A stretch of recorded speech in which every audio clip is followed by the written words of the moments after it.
네, 하나님의 말씀 히브리서 7장 22절부터 28절입니다. 히브리서 7장 22절 말씀.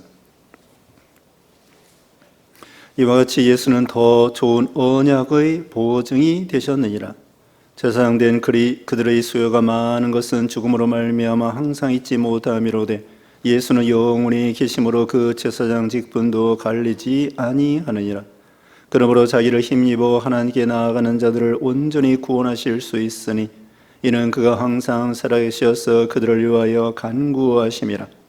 이러한 대제사장은 우리에게 합당하니 거룩하고 악이 없고 더러움이 없고 죄인에게서 떠나 계시고 하늘보다 높이 되시니시라.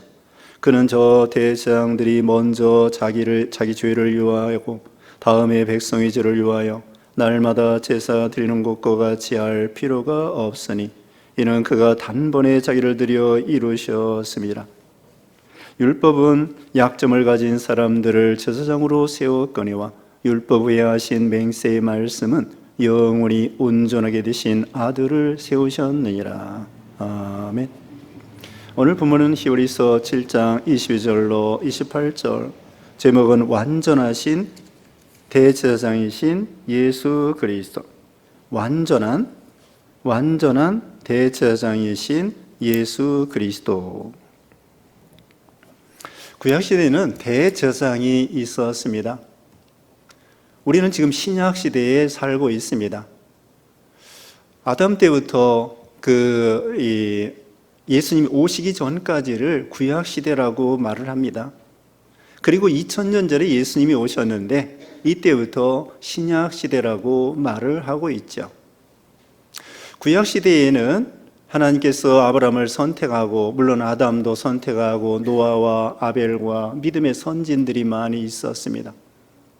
그리고 모세 시대에 율법을 주시고요, 모세 시대에 그 성막을 만들도록 하셨습니다. 그래서 성막을 만들어서 거기에 대제사장이 1년에 한 번씩 그 성막 안에 성소가 있고 제일 안쪽에 지성소가 있습니다.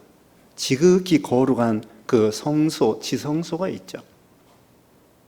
그래서 그 제사장들이 그 백성의 죄를 대신해서 이렇게 그 성전, 그 성막 그 마당에 번제단이 있는데 매일매일 번제를 드립니다.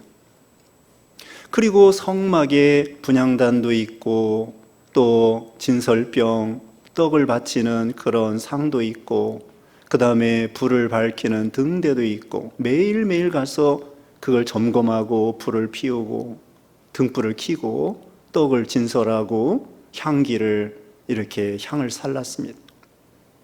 그리고 지성소에는 1년에 한 번, 그것도 대제사장이 송아지 피를 가지고 지성소에 딱 한 번 7월 10일에 유대절기로 7월 10일에 대속죄일에 한 번 들어가는 거예요. 아무나 못 들어갑니다. 대제사장이 1년에 한 번. 그래서 구약시대는요, 그 하나님께 나아가고 만나는 것이 보통 자주 있는 것이 아니고 하나님을 만나기가 어려운 거예요. 근데 이제 우리는 신약시대에 살고 있습니다. 이 신약시대는 예수님이 직접 오셔서요, 예수님이 대제사장으로서 십자가에 죽으실 때에 우리 대신 죄를 짊어지시고 하나님 앞에 속죄의 제물이 되어주셨습니다. 물론 화목제물도 되고 번제도 되고 여러 가지 제사법이 있습니다마는 대표적인 제사가 속죄의 제사인데 죄를 속하는 거겠죠. 그래서 예수님이 십자가상에서 우리 모든 죄를 짊어지고 하나님 앞에 나아가서 우리 죄를 위해서 예수님 자신의 피를 가지고 속죄 제사를 드려주신 것입니다. 그럼 구약시대하고 우리 신약시대에, 우리는 신약시대에 지금 살고 있는데요, 여러분 어느 시대가 더 좋겠습니까? 오늘 강조하는 말씀은요, 신약시대에 살고 있는 우리가 참 좋은 시대에 살고 있다는 것입니다. 그 좋은 점을 오늘 말씀드리려고 합니다. 그 고대 철학가, 헬라의 고대 철학가 플라톤은요, 자기는 여자로 태어나지 아니하고 노예로 태어나지 아니하고 아테네 시민으로 남자로 태어난 것을 감사한다 그랬습니다. 여러분 중에서는 내가 왜 여자로 태어나서 이런 고생을 하나, 그런 사람도 있을지 모르지만요, 우리가 예수님을 잘 믿으면은 여성도요, 남성도요, 차별이 없고요, 다 자기 직임을 다하면서 행복하게 살아갈 수가 있습니다. 믿음의 가정을 세울 때. 우리 대한민국에서 우리가 태어났습니다. 그리고 여러분 생각해 보세요. 신약시대가 2000년인데요. 여러분이 이 2000년 동안 한반도에서 어느 시대에 태어나는 것이 좋겠다고 생각하겠습니까? 삼국시대? 고려시대? 조선시대? 그렇지 않으면 일제시대? 6.25? 저도 6.25를 당해보지 못했습니다. 일제시대 물론 당해보지 못했습니다. 생각해 보면은요, 지금 이 시대에 살고 있는 우리가 신약시대 중에서도 우리가 이 시대의 한반도에서 살고 있는 것이 얼마나 큰 축복인지 모릅니다. 그리고 복음이 전파된 이 시대이잖아요. 신약시대 중에서도. 이 복음이 우리나라 전파되기가 1885년에 지금부터 한 135년 전에 복음이 전파되었는데요. 그 이전에 우리가 태어났으면 복음을 접할 수가 없었어요. 경제적으로나 국가적으로나 이 시대가 어렵다고 하지만 그래도 이 시대에 태어난 것, 살고 있는 것, 그리고요, 이 세계 중에 어느 나라에서 태어난 게 좋겠습니까? 지금 말한 플라톤은 아테네, 그리스에 태어난 것을 감사한다고 그랬는데 지금 그리스, 아테네, 거기 좋을까요? 영국이 좋을까요? 프랑스가 좋을까요? 독일이 좋을까요? 러시아가 좋을까요? 미국이 좋을까요? 미국이 좋다고 하지만 글쎄요, 미국에서 살기가 얼마나 어려운 점도 많이 있을 겁니다. 세상에 완벽한 나라가 어디 있겠습니까? 우리나라 헬조선이라고 해서 젊은이들이 이 골치 아픈 나라 빨리 도망가야 되겠다 하고 다른 나라 가봤자 별로 그 나라에도 장단점이 있습니다. 오늘날 이 시대에 한국에서 또 이 한반도에서 복음이 전파된 이 시대에 신앙의 자유를 가지고 신약시대에 하나님을 섬길 수 있다고 하는 것, 하나님이 우리에게 대한 복이요, 하나님이 주신 은사라고 할 수 있습니다. 우리는 이제 오늘 본문을 통하여 이 신약시대에 우리가 살고 있는 이 시대가 얼마나 큰 복인 것을 알 수가 있습니다. 그래서 이게 22절에 보면은요, 이와 같이 예수는 더 좋은 언약의 보증이 되셨느니라. 더 좋은 언약은 신약입니다. 신약시대입니다. 구약시대가 아니라 신약시대, 옛 언약시대가 아니라 새 언약시대란 말입니다. 신약시대. 예수님이 바로 더 좋은 언약의, 이 신약의 보증이 되신 것입니다. 보증인.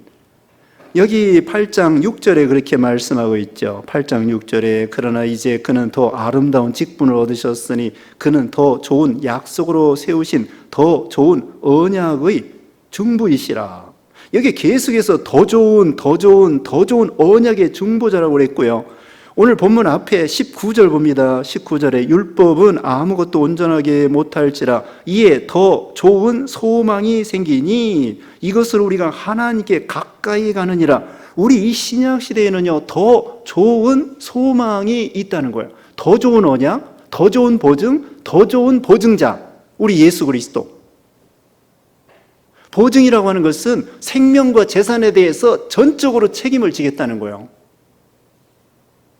예전에는요, 요즘도 있지만은 은행에서 돈 빌리려고 하면요, 보증인이 있어야 돼요. 그래서 그 사람이 빚을 못 갚으면 보증인이 또 책임을 다져야 돼요. 그래서 친구 보증 섰다가 망한 사람들이 많아요. 근데 요새는 주로 무슨 건물에 대한 그걸 해가지고 빚을 얻고 돈을 얻고 신용보증이 많잖아요. 이와 같이 우리 예수님은요, 우리의 죄에 대해서, 우리의 죽음과 생명에 대해서, 우리의 모든 인생에 대해서 우리 예수님이 더 좋은 보증인이 되어주시어서요, 완전히 책임진다는 거예요. 여기 이 보증이라는 말이 영어로 개런티라고 했습니다. 개런티라는 말 들어보셨죠? 어떤 일을 할 때 개런티가 있어요. 우리 예수님이 개런티가 되어주셔서 마음껏 우리에게 보증해 주시고 충만히 우리에게 책임져 주시고 다 해결해 주신다는 거예요. 빚 졌냐? 죄의 빚을 졌느냐? 괜찮아. 회개하고 그럼 내가 얼마든지 책임져 주고 용서해 줄게 하고 우리 예수님께서는 어떤 죄를 졌어도 우리 예수님이 하나님 앞에 완전 책임을 져준다는 거예요. 그렇기 때문에 이것이 바로 이 신약의 우리 예수 그리스도를 통한 이 새 언약이 얼마나 좋은 것인가를 알 수가 있습니다.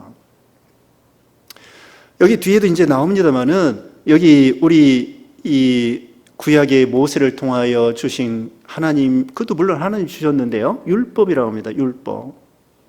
율법의 대표가 십계명이고요. 율법이 613가지예요. 율법 613가지 지키기가 얼마나 어려운지 모릅니다. 못 지켜요. 아예 못 지키기 때문에 포기야. 그런데 우리 신약에 주신 이 말씀은 맹세의 그런 말씀으로 우리에게 주신 거예요. 맹세의 말씀을. 여기 오늘 본문 끝에 28절에 그랬습니다. 율법의 약점을 가진 사람들을 제사장으로 세웠거니와 율법 후에 하신 맹세의 말씀은 영혼이 온전하게 되신 아들을 세우셨느니라. 구약시대는 율법을 주셨는데 신약시대는 하나님께서 직접 말씀으로 예수님을 통하여 우리에게 주신 거예요. 그리고 구약시대에는 이 제사장을 생각해 봅시다.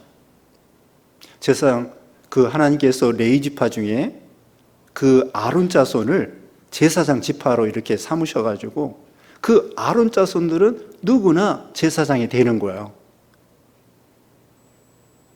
제사장이 돼서 그 중에 이제 나이가 제일 많은 이제 호주, 그러니까 아론과 같이 큰아들, 그 다음에 거기서 이제 대를 이어서 큰아들, 아버지, 할아버지, 아버지, 손자, 증손자 이런 식으로 대제사장이 내려갔어요. 요세푸스 역사가에 의하면은요, 이 아론부터 예루살렘 망할 때 주후 70년까지 83명의 대제사장이 있었다고 합니다. 그 역사가가 한번 세보니까 아론부터 제사장, 대제사장이에요. 일반 제사장은 뭐 수도 없고 그 대제사장이 아까도 말씀했죠. 대제사장만이 송아지를 피를 가지고 1년에 한 번 지성소에 들어갈 수 있는 거예요.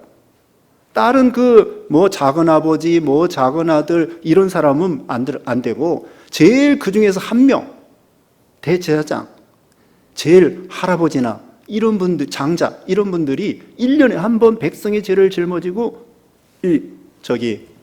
지성소에 들어갈 수 있는 거예요. 그래서 하나님은 아론 자손들에게 대제사장과 일반 제사장들을 쭉 이렇게 해주셨어요. 근데 그 사람들은 여기 뒤에도 이제 나옵니다만은 그 사람들이 죽으면 그 아들이, 죽으면 그 손자가, 죽으면 그 증손자가 계속 영원히 살 수 없잖아요. 그렇기 때문에 그들은 자꾸 변하는 거예요.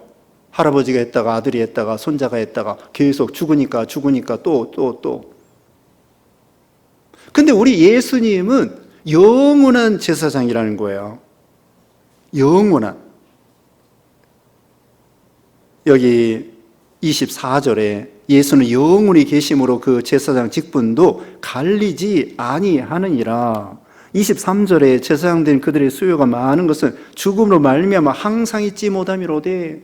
구약의 제사장들은 죽으니까 계속. 근데 우리 예수님은 영생하시는 영원하신 하나님의 아들이기 때문에 영원한 제사장이 되신 거예요. 오늘 제목에 있는 것처럼 영원한 제사장. 그리고 구약의 제사장들은요, 흠이 있습니다. 죄인입니다. 제사장 중에는요, 엘리 시대에 보면은 제사장도 악한 사람들도 있었어요. 성전에 하나님 앞에 막 고기를 바치려고 하면은 생고기 내놓으라고 하고 갈고리를 찍어가지고 그 종을 시켜가지고 뺏어 먹는 제사장도 있었어요. 그러니까 구약의 제사장들은 죄인이야. 흠이 있어. 그리고 유한된 존재예요. 사람이에요. 그런데 이 신약의 예수 그리스도 대제사장 우리 예수님은 흠이 없는 분이에요. 여기 4장 15절에도 우리 예수님은 죄가 없다고 했고요. 오늘 본문 26절에 이러한 대제사장은 우리에게 합당하니 거룩하고 악이 없고 더러움이 없고 죄인에게서 떠나 계시고 하늘보다 높이 되시니시라. 우리 대제사장은 죄가 없다는 거예요. 그래서 구약시대 제사장은 사람들이고 약점이 있고 죄가 있고, 근데 우리 예수 그리스도는 하나님의 아들이시고 죄와 흠이 없으시고, 구약의 제사장들은 아론 계통이라고 말씀했죠. 아론 계통인데 우리 예수님은 그 레위지파 아론 계통이 아니고요. 오늘 본문 앞에 보면은 새벽에도 말씀드렸는데 멜기세덱의 반차 계열을 따라 우리 예수님은 제사장이 되셨다는 거예요. 멜기세덱은요, 아브라함 때 있었던 인물인데 아브라함에게 축복해 주고요, 아브라함은 멜기세덱에게 10분의 1을 드렸습니다. 구약의 제사장들이 10분의 1을 백성들을 통하여 받았거든요. 레위의 증조 할아버지가 되는 아브라함이 멜기세덱에게 10분의 1을 드렸어요. 그러니까 레위는 그 아브라함의 증손자인데 레위도 증조 할아버지 되는 아브라함을 통하여 멜기세덱에게 10분의 1을 드린 것입니다. 누가 높겠습니까? 아브라함보다 멜기세덱이 높고 레위보다 아브라함이 높고 아브라함보다 멜기세덱이 높으신 분이에요. 그 멜기세덱은 바로 예수 그리스도를 상징하시는 것입니다. 그래서 우리 예수님은 대제사장으로서 흠이 없는 우리 예수님이시란 말이죠. 그리고 제사법에 있어서 그 성막 있을 때 아까 처음에 말씀한 것처럼 성소가 있고 그 성막 마당이 있고 그 다음에 성소가 있고 제일 안쪽에 뭐가 있다고요? 지성소가 있습니다. 거기는 대제사장, 아무나 아니에요. 대제사장이 1년에 한 번 거기에 들어가는 거예요. 송아지의 피를 가지고. 그런데 거기 들어갈 때에 이 대제사장들이 거룩하다고 할지라도 다른 사람보다 믿음이 좋겠죠. 그런데도 불구하고 이 대제사장들이 자기의 죄를 먼저 하나님 앞에 제사를 드리고 그 다음에 송아지의 피를 가지고 백성의 죄를 대신해서 지성소에 한 번 들어간 거예요. 그러니까 자기 죄를 먼저 드리고, 여기 27절에 나옵니다. 27절에 그는 저 대제사장들이 먼저 자기 죄를 유하고 다음에 백성의 죄를 유하여 날마다 제사 드리는 것과 같이 할 필요가 없으니 이는 그가 단번에 자기를 드려 이루셨음이라. 어떻게 해요? 자기도 죄인이니까 자기 죄를 먼저 하나님 앞에 번제 제사를 드리고 그 다음에 송아지의 피를 가지고 백성의 죄를 책임지고서는 지성소에 딱 한 번 들어갔단 말입니다. 그런데 우리 예수님 제사장은 어떠냐? 우리 예수님은 자기가 죄가 없기 때문에 자기를 위해서 제사 드릴 필요가 없어요. 그래서 예수님은 자기 죄를 위해서 제사 드릴 필요가 없고 오직 우리 백성들, 우리들을 위해서, 우리 죄를 위해서 십자가상에서 주님의 피를 흘려서 하나님 앞에 나간 거예요. 한 번, 예수님이 십자가에 한 번 지시는 걸로 끝. 완성된 제사예요. 예수님이 또 죽고 또 죽고 또 십자가에 죽고 또 죽으러 오실 필요가 없어요. 이제 예수님이 오실 때에는 구름 타고 재림하시고 영광 중에 승리의 예수님이 오시는 것이지, 예수님이 또 십자가에 죽으러 오시는 것이 아니에요. 예수님은 십자가상에서 지금 27절에 읽은 것처럼 단번에 완성된 제사를 드려주신 거예요. 여러분, 침 놓을 때 있잖아요. 침 놓을 때 일침이라는 거 있죠. 일침. 침 못 놓는 한의사들이 여기 찔리고 저기 찔리고 뭐 수도 없이 찌르는 사람은 실력 없는 사람이에요. 실력 있는 사람은 어떻게 해요? 일침. 딱 한 번에 중풍도 고치고 뭐 한 번에 고치는 거예요. 그와 같이 여기 구약시대 제사장들은 완전한 제사를 못 드려요. 또 드리고 또 드리고 또 죄인이고 또 드리고 매일 드리고, 그 다음에 지성소에 들어가는 거 1년에 한 번 매년. 근데 우리 예수님은요, 십자가상에서 흠 없는 완전한 제사를 드려주신 거예요. 그리고 구약의 제사장들은 이 송아지의 피를 가지고, 양의 피를 가지고 하나님 앞에 나아갔어요. 물론 그 송아지의 피와 양의 피는 앞으로 오실 예수님이 피 흘려주실 것이다, 이걸 상징하고 그걸 믿음으로 구원받는 거예요. 그런데 우리 예수님은 그 송아지의 피를 상징하는, 양의 피가 상징하는 그 피, 바로 자신의 점도 없고 흠도 없는 당신의 피를 가지고 하나님 앞에 나간 거예요. 이게 비교가 안 됩니다.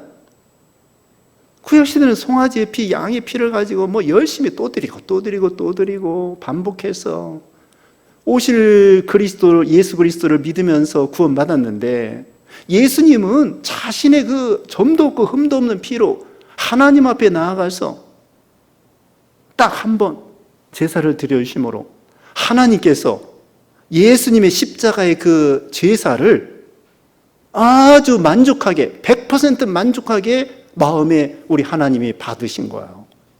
하나님이 흐뭇하신 거죠. 속이 시원하신 거죠. 구약의 제사장들은 답답해. 사람이야. 또 드리고 그러는데, 그래도 하나님의 마음에 흡족하지 않았어요. 그냥 그 나름대로 기특하게 봐주신 거죠. 근데 이 신약시대 예수님이 제사 드린 것은 너무나 완벽한 거예요. 하나님의 공의에, 사랑에 100% 만족이 되는 거예요. 그러니까 하나님께서 내 사랑 아들이다, 내 기뻐하는 자다, 예수님이 완벽하게 제사를 드리니까 하나님 마음이 속이 시원해가지고, 그래서 예수님을 통하여 다 구원시키는 거예요. 완벽하기 때문에. 여기 보면은요, 우리 예수님은 누구든지 구원해 주신다는 거예요. 믿기만 하면. 25절에 그러므로 자기를 힘입어 하나님께 나아가는 자들을 온전히 구원할 수 있으니 이는 그가 항상 살아계셔서 그들을 위하여 간구하심이라. 예수님을 힘입어 하나님께 나아가는 자들을 완전히 온전하게 구원할 수 있습니다. 예수님의 그 속죄 제물이 완벽하기 때문에, 하나님의 공의에 완전히 만족하기 때문에 하나님께서도요, 예수님의 이름으로 나가면은요, 뭐 무조건 무사 통과야. 하나님이 볼 때 예수님 믿는 믿음으로 가지고 오면은 다 그래, 괜찮아. 구약 시대는요, 조금만 잘못하면 하나님이 막 죽이고 심판하고 그럴 때였습니다. 지성소에 들어갈 때도요, 자기 죄를 속하긴 속하지만 좀 흠이 있으면은 죽어요. 하나님 앞에 나가서 잘못하면 죽어요. 그래가지고 제사장 옷에 방울을 달아요. 그래서 그 제사장이 지성소에 들어갈 때 딸랑딸랑하고 소리가 나면은 밖에 있는 제사장들이 가만히 있다가 만약에 소리가 안 나면은 죽었구나 해가지고 그 제사장의 그 옷에 그 줄을 다람에 놓고 들어가는데 그 시체를 끄집어낸다는 거예요. 잘못하면 까딱하면 죽어요. 심판. 그런데 이 신약시대는요, 탕자가 돌아오는 것처럼 얼마든지 죄를 자꾸 지라는 게 아닙니다. 하나님은 또 용서해 주시고 기다려 주시고 오래 참아 주시고 회개하고 돌아오기를 또 참아 주시고 또 참아 주시고. 왜 그런 줄 아세요? 예수님의 그 완벽한 제사를 통하여 하나님은 예수님 보고 우리 믿는 예수님 믿습니다 하면은 우리에 대해서 진노할 수가 없어요. 예수님이 다 진노를 당했기 때문에 하나님께서 예수님의 이름으로 나오면은 어떻게 우리를 죽이고 싶지가 않아. 심판하기 할 수가 없어요. 그래서 또 용서해주고 또 용서해주시고. 우리 예수님은 죄를 짓고 회개하면 얼마든지 용서해 주는 거예요. 구약시대에요, 제사장들이 이제 백성들이 죄를 지면은 가가지고 소 잡아 양 잡아 이제 제사를 드립니다. 죄 질 때마다 또 가야 돼요. 또 그것도 예루살렘에 가야 돼요. 그럼 죄 질 때마다 가면은 여러분 같으면 제사장이라면 어떻게 했겠습니까? 짜증나요, 짜증나. 또 죄 짓고 왔느냐? 또 죄 짓고 왔느냐? 또 제사 드리냐? 구약시대에는 예루살렘 가서 맨날 또 드리고 1년에 또 3번, 1년에 3번 초막절, 오순절, 유월절 그때 또 가고. 근데 이 신약시대에는 예루살렘 갈 필요 없어요. 그리고 성전에서 매일 제사를 드리고 지성소에 딱 한 번 들어가는데 이제 이 신약시대는요, 예수님의 이름으로 언제든지 아무 때나 anytime, anyway, anywhere 어느 장소나 어느 시간이나 어떻게든지 아무나 예수 믿는 신자들은 하나님 앞에 여기 가까이 나갈 수 있다고 그랬잖아요. 가까이. 여기 19절 끝에 뭐라고 했습니까? 우리가 하나님께 가까이 가느니라. 구약시대에는 대제사장만이 1년에 한 번 지성소에 들어갔는데 이 신약시대에는 언제든지 예수 믿는 신자들이 예루살렘 갈 필요도 없이 아무 곳에서나 여기 예배당에서나 전 세계에서 아무나 아무 곳에서 예수 믿기만 하면은 예수 믿습니다 하면은 누구든지 대제사장이 되어서 예수님을 통하여 하나님 앞에 당당히 나아갈 수 있는 거예요. 여기 4장 16절에 그랬죠. 때를 따라 돕는 은혜를 얻기 위하여 담대히 나아갈지니라.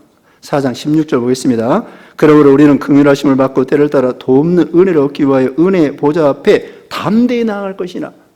과거에는 대제사장만이 1년에 한 번, 또 제사장들은 매일매일 그 번제를 드리지만 백성들은 직접 나아갈 수가 없는 거예요. 제사장 통하여. 제사장도 자주 못 들어간다니까요. 근데 신약시대에는 예수님이 십자가 죽으실 때에 성전에 있는 그 휘장이 찢어졌어요. 이제는 우리 모두가 다 왕같은 제사장으로서 누구 제사장을 통하여 나아갈 필요 없습니다. 이제는 누구를 통하여?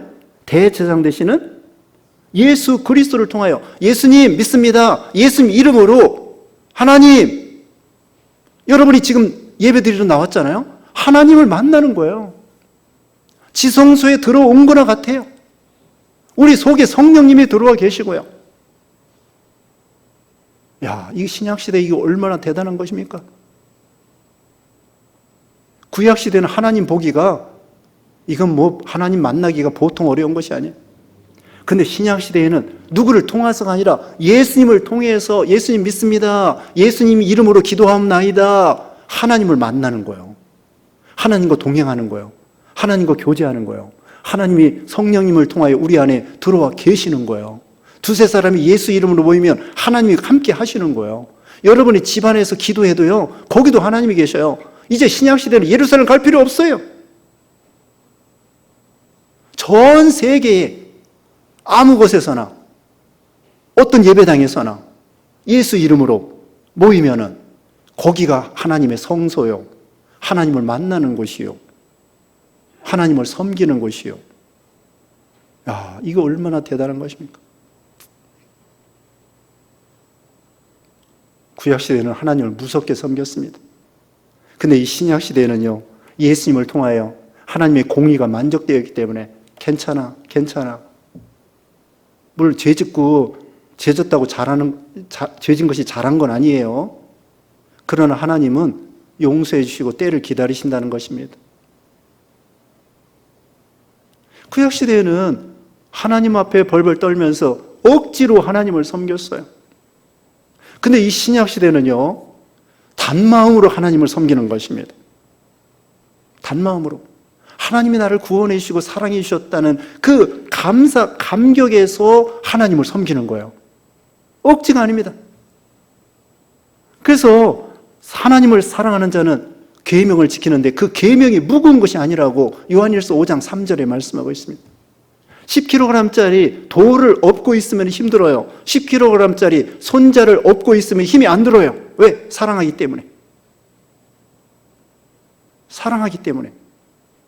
우리 예수님이 우리를 사랑하기 때문에, 성부 하나님이 우리를 사랑하기 때문에 사랑하는 독생자를 내어주시고, 예수님이 우리를 사랑하기 때문에 그 십자가의 모든 희생을 당하시고요.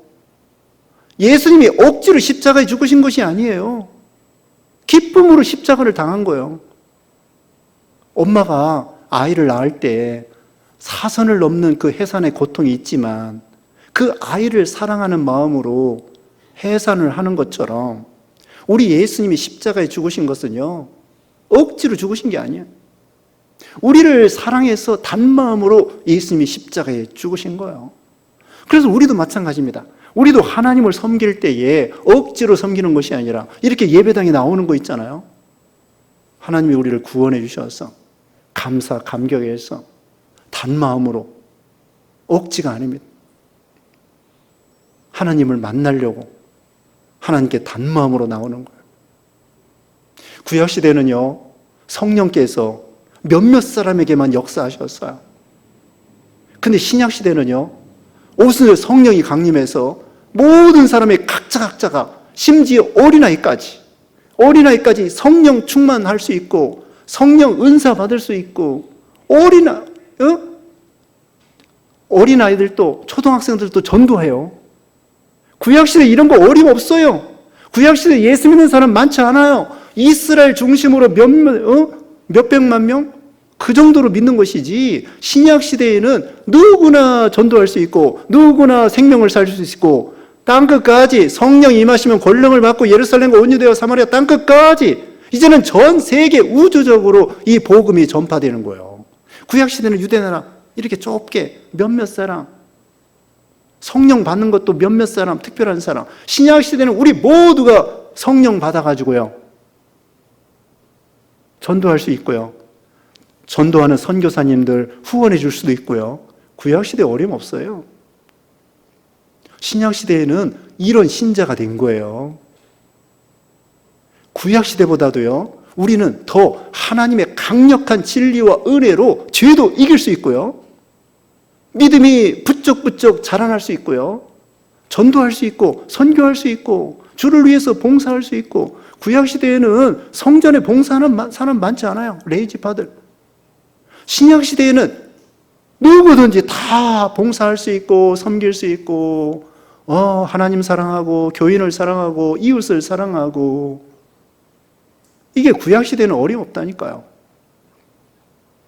신약시대에 우리는 하나님의 사랑에 감격해서 주의 영이 계신 곳에는 자유함이 있다고, 자유롭게 하나님을 섬기고 자발적으로 하나님을 섬기고 기쁨으로 하나님을 섬기고 성령 충만하고 은혜 충만하고. 여러분이 늘 은혜를 받지 못하지만 그래도 은혜 받은 일이 많이 있지 않습니까? 매번 은혜를 못 받아도 은혜 받은 일이 종종 있었다고요. 그 은혜로 우리가 살아오는 거예요. 그래서 우리는 기뻐할 수 있고 감사할 수 있고 찬양할 수 있고 하나님을 섬길 수 있고, 은혜로 자발적으로 기쁨으로 감사해서 사랑해서. 그러니까 우리는 구약시대 성도보다 더 잘 믿음을 지켜야 돼요. 자발적으로 하나님의 은혜로. 여러분, 걸어가는 게 쉬워요? 비행기 타고 가는 게 쉬워요? 비행기 타고 가는 게 쉽죠? 그것처럼 구약시대 성도들은 걸어가는 것과 같아요. 우리 이 신약시대 성도들은 비행기 타고 가는 것과 같아요. 얼마나 쉽습니까? 하나님이 진리 주시죠. 예수님이 직접 오셔서 보여주셨죠. 성령 충만하게 성령께서 역사해 주시지요. 재료가 너무나 풍부한 거예요. 구약시대는 율법으로 이 믿음 생활을 했는데 그래도 믿음 잘 지킨 사람 많아요. 구약시대는 나무와 풀과 지푸로 집을 짓는 것과 같아요. 그래서 기껏해야 여러분 나무로 지푸로 집을 지으려면 몇 층까지 질 수 있을까요? 중국에 갔더니 5층짜리 있어요. 5층 나무로. 근데 무슨 탑 같은 건 10층도 짓는가 봐요. 근데 이 신약시대는요, 이제는 철근과 콘크리트, 철근, 세멘트, 자갈, 이런 기술이 발달해서 여기 롯데타워는 123층, 555m. 신약시대는 재료가 너무나 좋은 거예요. 예수님이 직접 오셔서 진리 보여주셨죠. 성령 충만하게 역사해 주셨죠. 그래서 우리 신약시대는 고층 빌딩을 줘야 돼요. 그런데 아직도 구약시대처럼 나무로 집을 짓는 것처럼 그냥 1층 져놓고 까딱까딱, 아이, 괜찮아. 이제 슬슬 놀러 다니자. 믿음 생활 안 해도 좋다. 그게 아닙니다. 이제 신약시대에는 재료가 너무 좋아요. 이제는 100층도 질 수 있고 200층도 질 수 있고, 다시 말하면 예수님을 얼마든지 닮아갈 수 있다는, 구약시대에는 그림자, 모형이에요. 그런데 신약시대에는 실체 되시는 예수님이 오셔서 명확하게, 명약관화하게, 명확하게 다 보여줬어요. 그러므로 이 신약시대에는 성령 충만하고 은혜 충만하고 사랑 충만하고 감사, 기쁨, 역사, 순종, 자발적인 사랑과 순종과 은혜와 이렇게 살아가는 이 시대에 된 것입니다. 다시 말씀드리면 여러분, 어느 시대에 태어나는 게 좋았겠습니까?